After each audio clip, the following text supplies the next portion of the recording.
ورحمۃ اللہ وبرکاتہ۔ خیریت سے ہیں عمر بھائی؟ وعلیکم السلام جی ورحمۃ اللہ الحمدللہ۔ وبرکاتہ۔ احمد رضا بھائی، آپ بھی جی خیریت سے ہیں؟ الحمدللہ، آپ لوگ کی دعا ہے۔ ماشاء اللہ۔ حدیثیں کتنی یاد ہو گئی احمد رضا بھائی؟ 20۔ 20؟ آج آپ ہی سنائیے، عمر بھائی سے بعد میں سنیں گے، پہلے آپ سے۔ لیکن میں نے 4 ہی، مطلب جو نیکسٹ کلاس ہوا تھا وہی میں نے 4 ہی یاد کیا ہے، تو کیونکہ 4 ہی سنا پہلے دیے، 4 ہی سنا دیجیے، 4 ہی سنا دیجیے گا۔ جی 17 سے کل لاسٹ کلاس میں اسٹارٹ ہوا تھا، 17 نومبر پہ تھا۔ جی جی جی۔ خیرکم من تعلم القرآن وعلمہ، ماشاء اللہ۔ اور 18ویں نمبر پہ تھی۔ ترجمہ بتائیے اس کا۔ ان کا ترجمہ ہے تم میں سے سب سے بہتر وہ ہے جو قرآن پڑھے اور سکھائے۔ ماشاء اللہ جی۔ اور 18ویں نمبر پہ تھا لانا رسول اللہ صلی اللہ تعالی علیہ وسلم الراشی والمرتشی۔ ماشاء اللہ جی۔ ترجمہ؟ رسول اللہ تعالی نے ان پہ لعنت کیا جس نے رشوت لے اور دے۔ اچھا، تیسری اور حدیث؟ اور تیسری حدیث تھی لا يدخل الجنہ حب ولا خب منان خب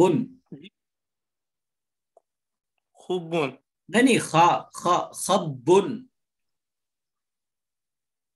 سمجھ نہیں پا رہا ہوں، ایک بار دوبارہ ریپیٹ کیجیے نا۔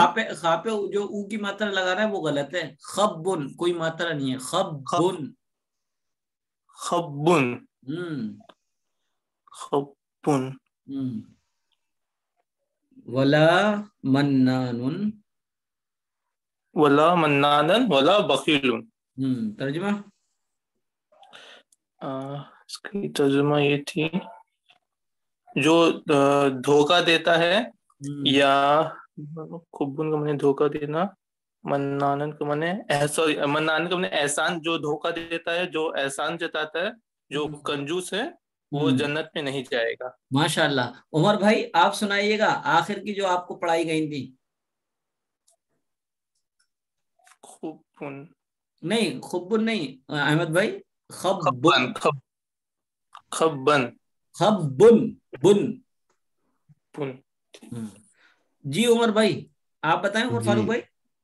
جی اکمل المؤمنین ایمانا احسن خلقا۔ ماشاء اللہ۔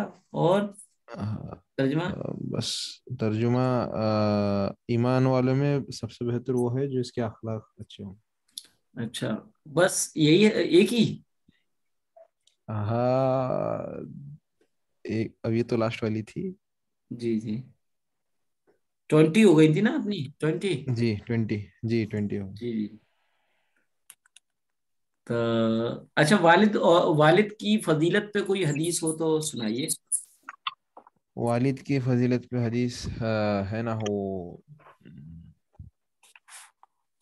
رضا ربی فی رضا والد۔ اچھا، لوگ یہ سمجھتے ہیں بزنس جو ہے دنیاوی معاملہ ہے، دینی معاملے میں بزنس مین کی کیا فضیلت ہے اور وہ بزنس مین کیسا ہو حدیث کے اعتبار سے؟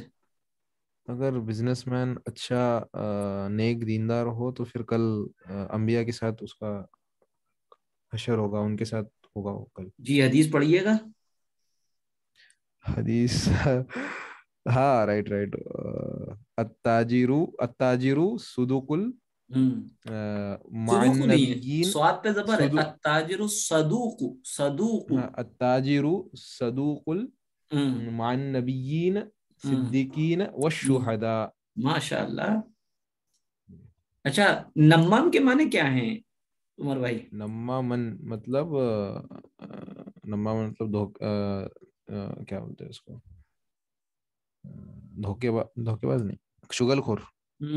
اس سلسلے میں کوئی حدیث؟ لا يدخل الجنت نمامن۔ ماشاء اللہ۔ چلیں، اچھا میں یہ پوچھا عمر بھائی، عامر بھائی بھی جڑ چکے ہیں، عامر بھائی آپ سنائیں گے کچھ؟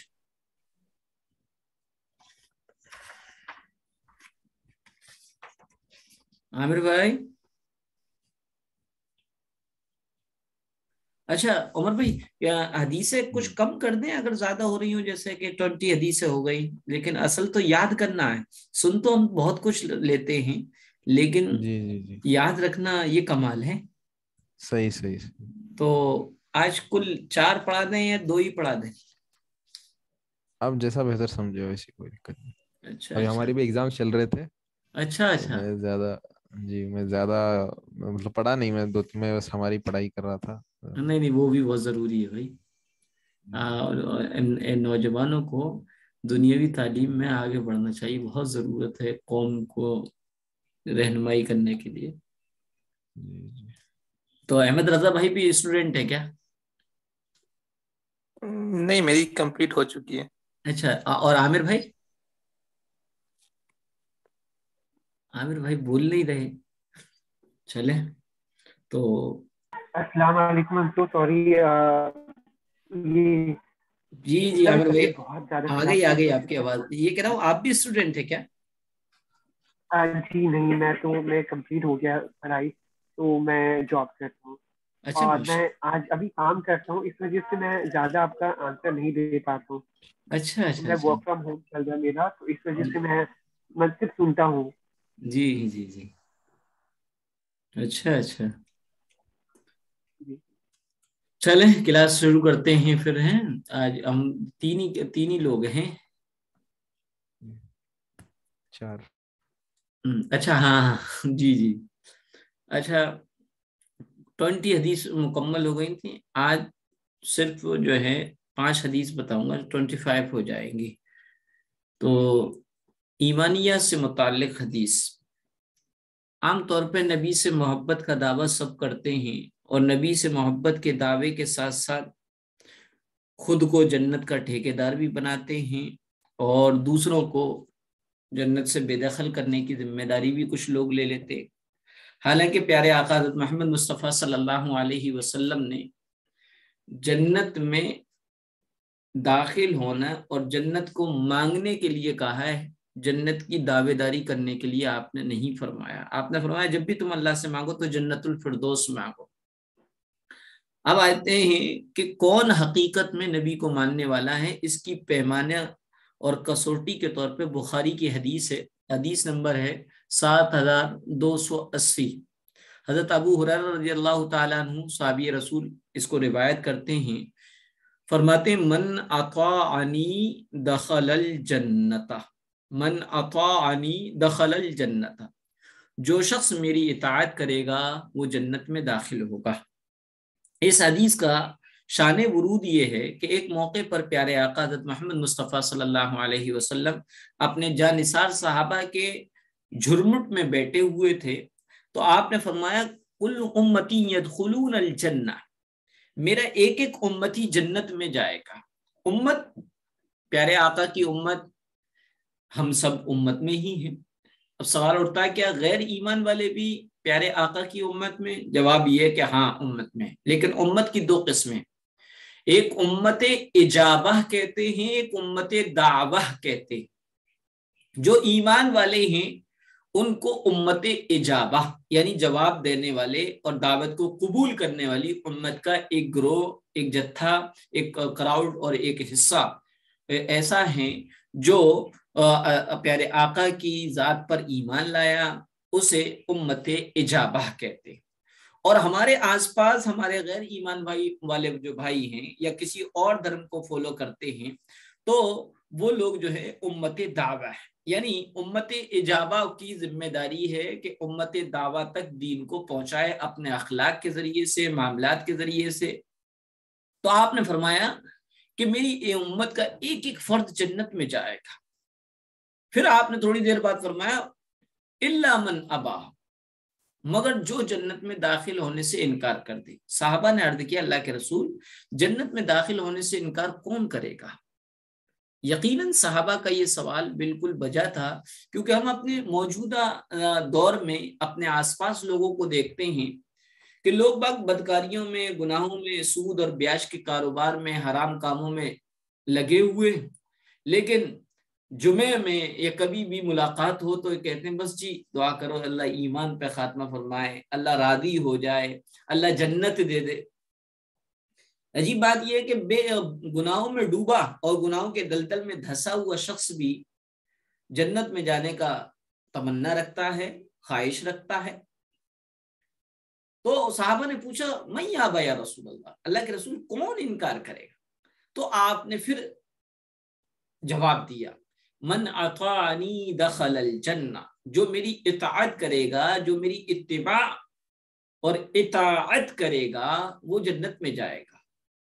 ومن عصانی، اور جو میری اتباع نہیں کرے گا، میری نافرمانی کرے گا، مجھے کو نہیں مانے گا، میرے طریقے کو میری مان کر نہیں چلے گا، میرے طریقے پر نہیں چلے گا، گویا کہ اس نے اپنی حالت سے جنت میں جانے کا انکار کر دیا۔ تو اطاعت کسے کہتے ہیں؟ اطاعت کہتے ہیں بات کو ماننے کو، اور اتباع کہتے ہیں کسی کے پیچھے پیچھے چلنے کو۔ تو نبی کی اتباع بھی ہے اور نبی کی اطاعت بھی ہے۔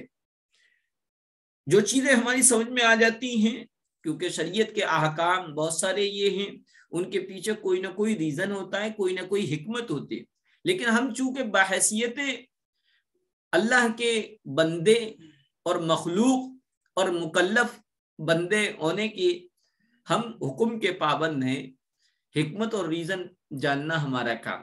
ہمیں تو اللہ اس کے رسول کے احکام کو بغیر حکمت، بغیر ریزن، بغیر فائدے کے اس پر عمل کرنا ہے۔ ہاں البتہ یہ ضروری ہے کہ شریعت کا کوئی بھی حکم ایسا نہیں ہے جس میں کوئی حکمت اور ریزن نہ ہو۔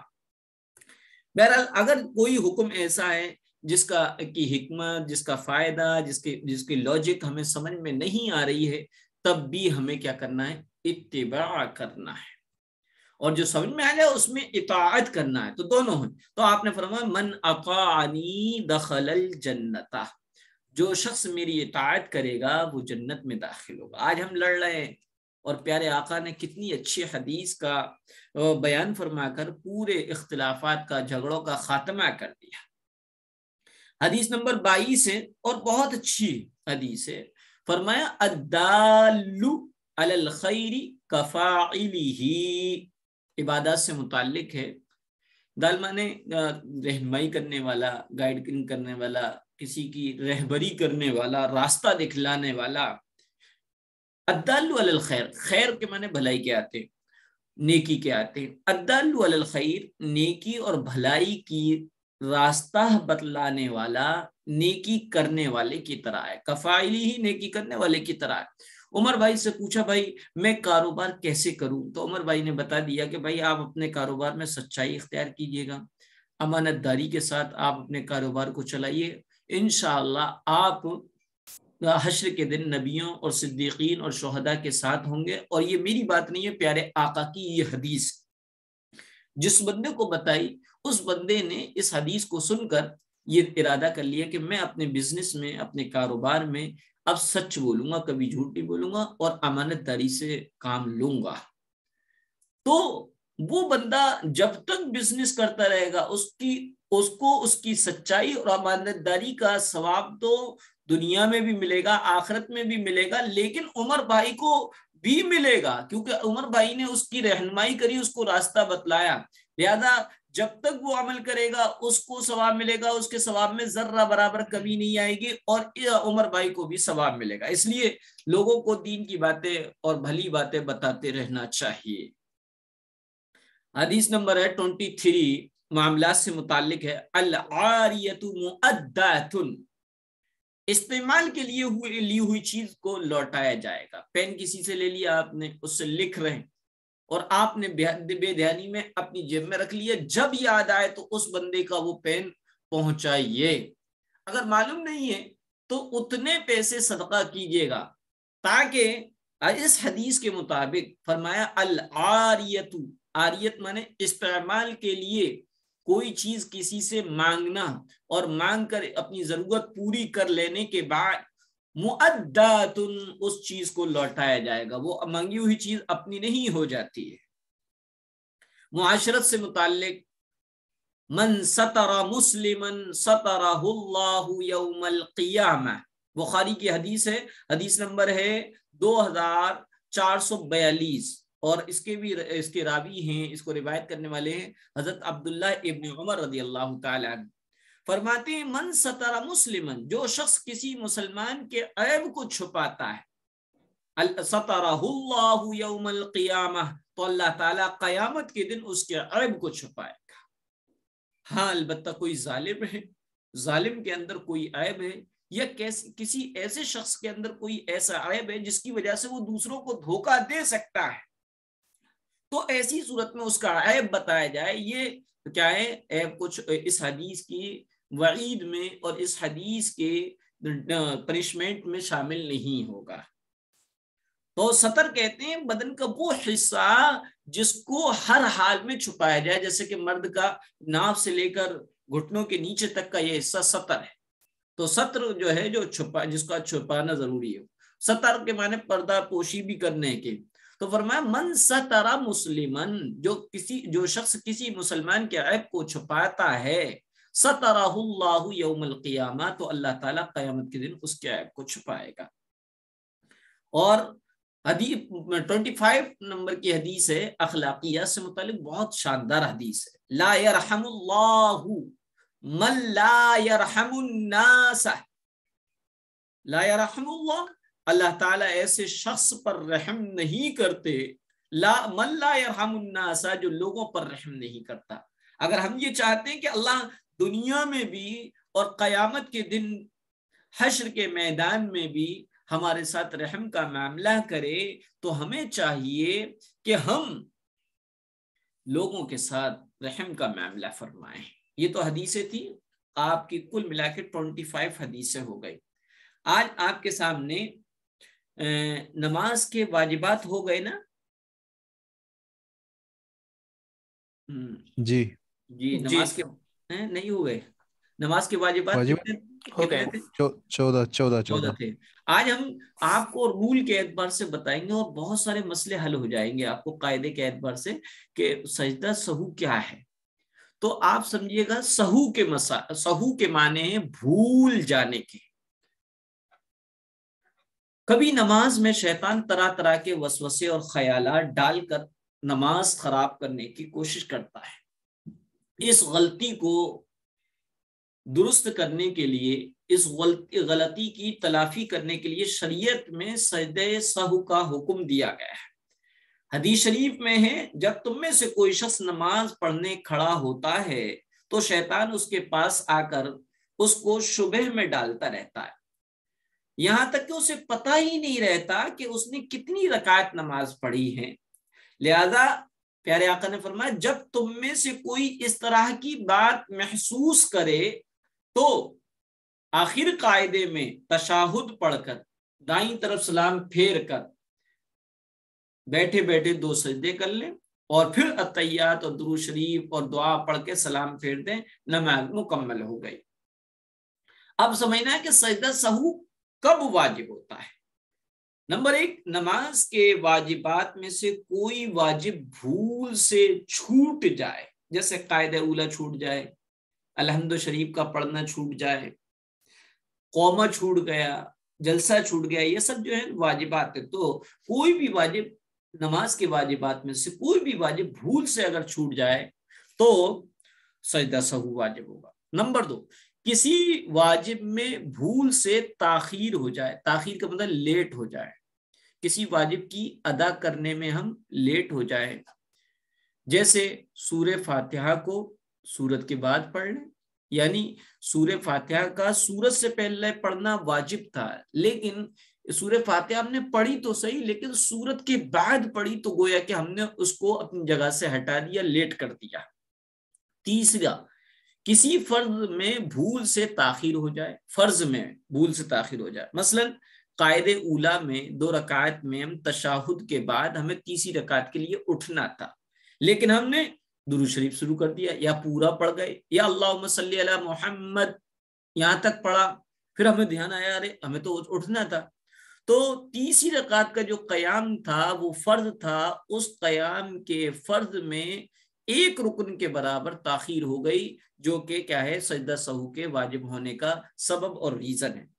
فرض اور واجب میں تاخیر سے اتنی تاخیر اور اتنی دیری مراد ہے جس میں 3 مرتبہ سبحان ربی الاعلی کہا جا سکے۔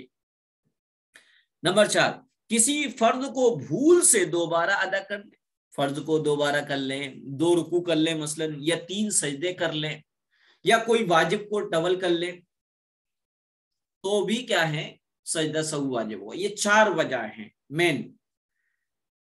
اب ان 4 وجہوں کو سمجھنے کے بعد اب مسئلہ آگے مسئلے سمجھے۔ کوئی فرض بھولے سے بھی چھوٹے گا تو نماز فاسد ہو جائے گی، کوئی بھی فرض ہو۔ نماز کے فرض میں سے جو ارکان ہوتے ہیں وہ 6 ہیں، ان میں سے کوئی بھی فرض بھولے سے چھوٹ جائے تب بھی نماز نہیں ہوگی، سجدہ سہو سے بھی کیا ہے، نماز نہیں ہوگی، سجدہ سہو ہے ہی نہیں۔ اور کوئی سجدہ سہو کر لے، مثلا رکوع نہیں کیا اس نے، یا دونوں سجدوں میں سے ایک سجدہ کیا، تو اب ایسی صورت میں اس کی نماز نہیں ہوگی۔ کیوں؟ کیونکہ فرض کو بھول کر چھوڑنے سے نماز نہیں ہوتی۔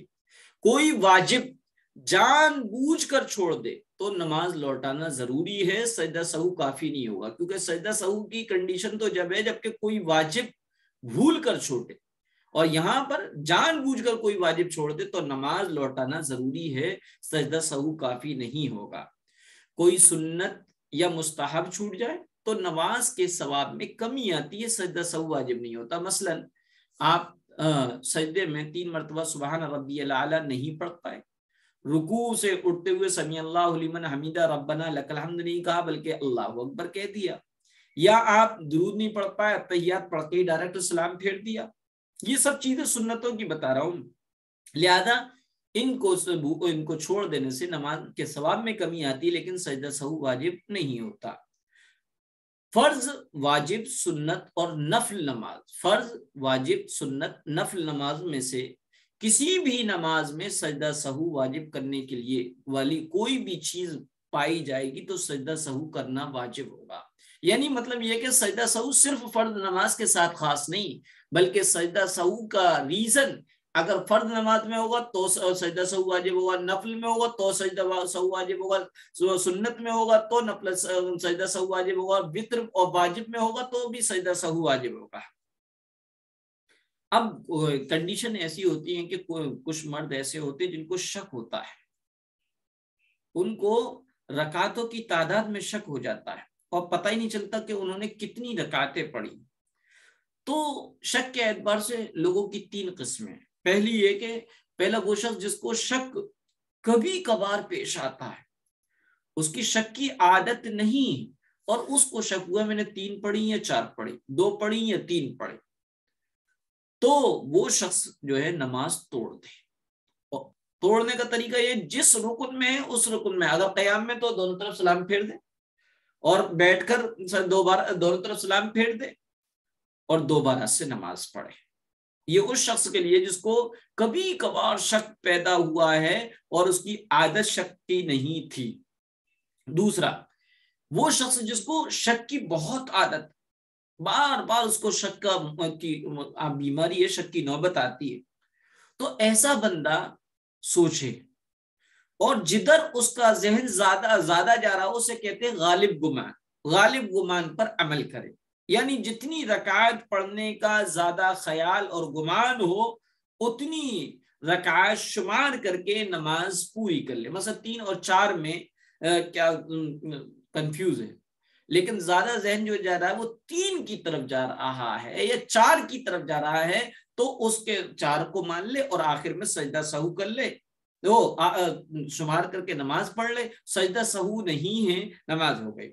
تیسرا وہ شخص جس کو سجدہ بار بار شک کی نوبت آتی ہے اور کسی ایک سمت میں اس کا خیال نہیں ہو رہا، غالب گمان ہے ہی نہیں، نہ برابر ہے، 3 بھی 4 بھی، کوئی دل مطمئن نہیں ہے کسی ایک سمت میں، تو ایسا بندہ کم عدد لے کر نماز پوری کر لے۔ مثلا 3 اور 4 میں اس کو شک ہو رہا تو 3 اور 4 میں 3 کم ہے، 3 کو مان کر نماز پوری کرے، اور آگے کی ہر رکعت میں قاعدہ کرے اور آخر میں سجدہ سہو کرے، کیونکہ ہو سکتا ہے وہ چوتھی ہو۔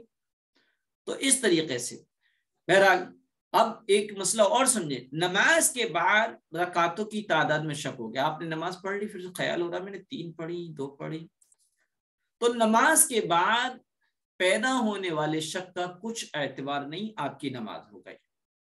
ہاں البتہ اگر آپ کو اس بات کا یقین ہو جائے کہ نماز میں 1 رکعت میں نے نہیں پڑھی ہے تو دوبارہ نماز ادا کرنا ضروری ہے۔ اسی طریقے سے کوئی بندہ ایسا ہے کہ نماز کے دوران کسی فکر میں، خیال میں ایسا کھو گیا، اس کی وجہ سے کسی فرض یا واجب کی ادائیگی میں 1 رکن کے بقدر تاخیر ہو گئی، یعنی 3 مرتبہ سبحان اللہ کہنے کے برابر تاخیر ہو گئی، تو ایسی صورت میں اس پر سجدہ سہو واجب ہو جائے گا۔ مثلا کوئی شخص ہے، جب دوسری رکعت کے لیے کھڑا ہوا تو کچھ دیر تک کوئی بات سوچتا رہا، پھر سورہ فاتحہ پڑھی اور سورہ فاتحہ میں تاخیر کی وجہ ہو گئی، کیونکہ سورہ فاتحہ کھڑے ہوتے ہی دوسری رکعت کے قیام میں سورہ فاتحہ پڑھنا واجب تھا، اس سورہ فاتحہ کے پڑھنے میں تاخیر کی وجہ سے اس پر سجدہ سہو واجب ہوگا۔ یہ تھا سجدہ سہو کے مسائل۔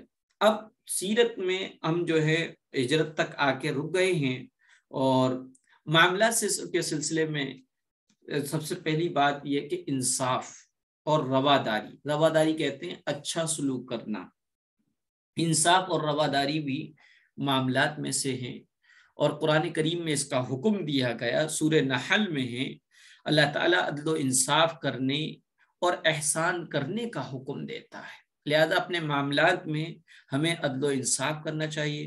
اور طور اسلام کی خوبیوں میں سے ایک خوبی یہ ہے کہ اس نے سب کے بارے میں، حتیٰ کہ دشمنوں کے بارے میں اور غیر ایمان والوں کے بارے میں بھی عدل و انصاف کی تاکید دی، اور نہ صرف یہ تاکید بلکہ اس کو وضاحت کے ذریعے سے قرآن کریم میں بتایا۔ سورہ مائدہ میں ہے اللہ تعالیٰ فرماتا ہے کسی قوم کی دشمنی تم کو اس بات پر آمادہ نہ کرے کہ تم اس کے ساتھ انصاف نہ کرو، تم انصاف سے کام لو، یہی طریقہ تقوی سے زیادہ قریب ہے، یعنی دشمن سے بھی انصاف کا معاملہ کرو چاہے کچھ بھی ہو جائے۔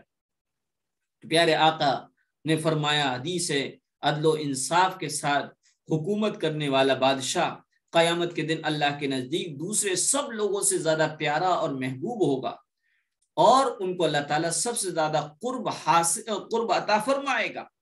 اور اس کے بالمقابل اس کے اپوزٹ جو ہے ظلم و ناانصافی ہے۔ عدل و انصاف کے مقابل اپوزٹ کیا تھا؟ ظلم اور ناانصافی ہے۔ ظلم و ناانصافی کے ساتھ حکومت کرنے والا قیامت کے دن اللہ کے نزدیک سب سے ناپسندیدہ شخص ہوگا۔ تو ہمیں یہ سمجھنا چاہیے۔ دوسرا، ہمیں والدین کے معاشرت سے متعلق دوسری چیز اور سمجھ لیں، والدین کا ادب و احترام۔ اسلام نے ماں باپ کے ساتھ اچھا سلوک کرنے اور ان کا ادب و احترام کی تعلیم دی ہے، کیونکہ ماں باپ ہماری پرورش کرتے ہیں، ہماری ہر ضرورت کا خیال رکھتے ہیں، ہماری خاطر اپنا آرام قربان کرتے ہیں، ان کا ہم پر بڑا احسان ہے۔ اس لیے اللہ تعالیٰ نے اپنی عبادت کے بعد ماں باپ کے ساتھ اچھا برتاؤ کرنے اور ان کا ادب و احترام کرنے کا حکم دیا۔ قرآن کریم میں ہے تمہارے رب نے صاف صاف حکم دیا ہے کہ تم اس کے علاوہ کسی کی عبادت اللہ تعبدوا الا اللہ وبالوالدین احسانا، کہ تم اس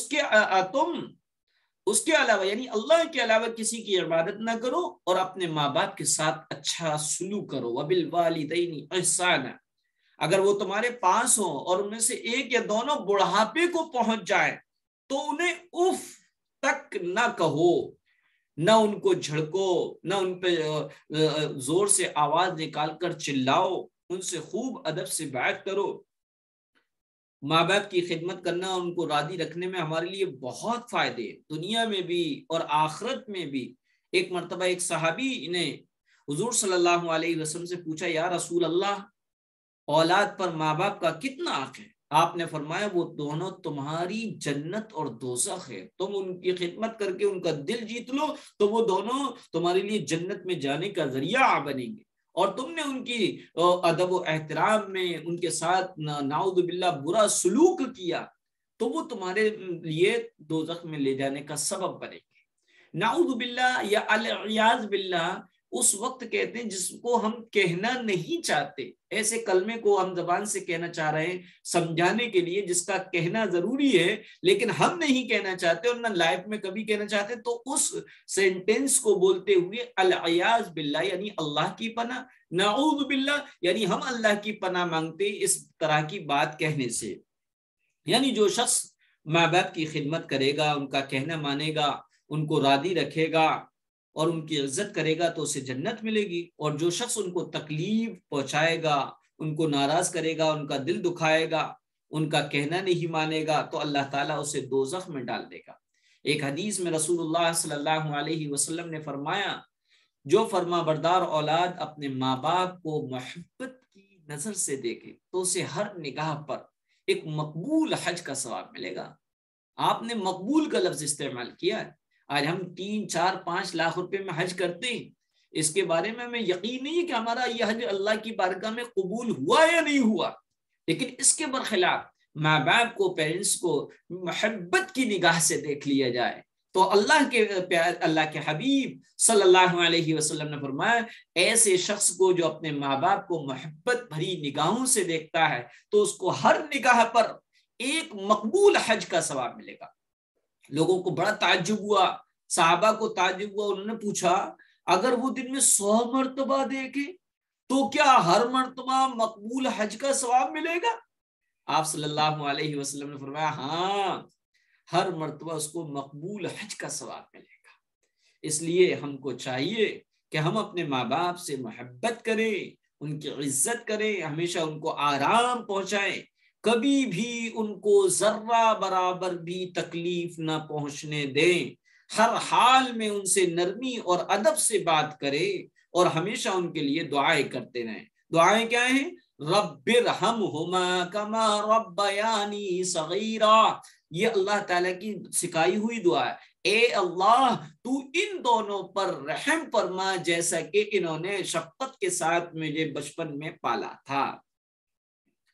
تو اللہ تعالیٰ اگر ہم یہ کریں گے تو اللہ تعالیٰ بھی ہم سے راضی رہیں گے, کیونکہ ابھی آپ نے حدیث میں پڑھا رضا ربی فی رضا الوالد, اللہ کی خوشی ماں باپ کی خوشی میں اگر ہم ان کو ناراض کریں گے تو اللہ تعالیٰ ہم سے بھی ناراض ہو جائیں گے. اس لیے ہمیں اس بات کا عہد کرنا چاہیے. جی عمر بھائی کچھ پوچھنا ہے؟ جی وہی العیاذ باللہ جی معنی سیم ہے نا دونوں کے؟ ہاں معنی سیم ہے, بس فرق یہ ہے کہ ایک جو ہے ورب اور آبجیکٹ سے بنا ہے. نعوذ باللہ یہ ورب ہے, ہم پناہ چاہتے ہیں, اور باللہ اللہ سے, سمجھ میں آ گیا. اور العیاذ باللہ یہ سبجیکٹ اور پریڈیکیٹ ہے, یعنی کہ العیاذ بنے پناہ, باللہ العیاذ باللہ اللہ کی پناہ. گویا کہ ایک میں سنگل آدمی اپنے لیے مانگ رہا ہے العیاذ باللہ, جی نعوذ باللہ میں سب کو انکلوڈ کر رہا ہے. ہاں سب بھی شامل ہو, جیسے کوئی مذاکرہ ہو رہا ہے, کوئی بات چل رہی ہے تو یا سب مجمع عام ہے تو ایسی صورت میں نعوذ باللہ کہہ لیں. جی جی جی اور کچھ؟ ہاں وہ حدیث نمبر 22 الدالو الخیر علی الخیر کفاعلہ, آگے کیا ہے؟ کفاعلہ, فاعل کے معنی کام کرنے والا, کا معنی جیسے, کفاعلہ نیکی کرنے والے کی طرح ہے. اوکے, نیکی اور بھلائی کا حکم کرنے والا کیا ہے؟ نہیں, رہنمائی کرنے والا, نیکی اور بھلائی کی رہنمائی کرنے والا یا راستہ بتلانے والا نیکی کرنے والے کی طرح ہے. کرنے والا. سر میرا یہ سوال ہے کہ مطلب جب بھی اپنے آپ کو محفوظ رکھنے کے لیے کوئی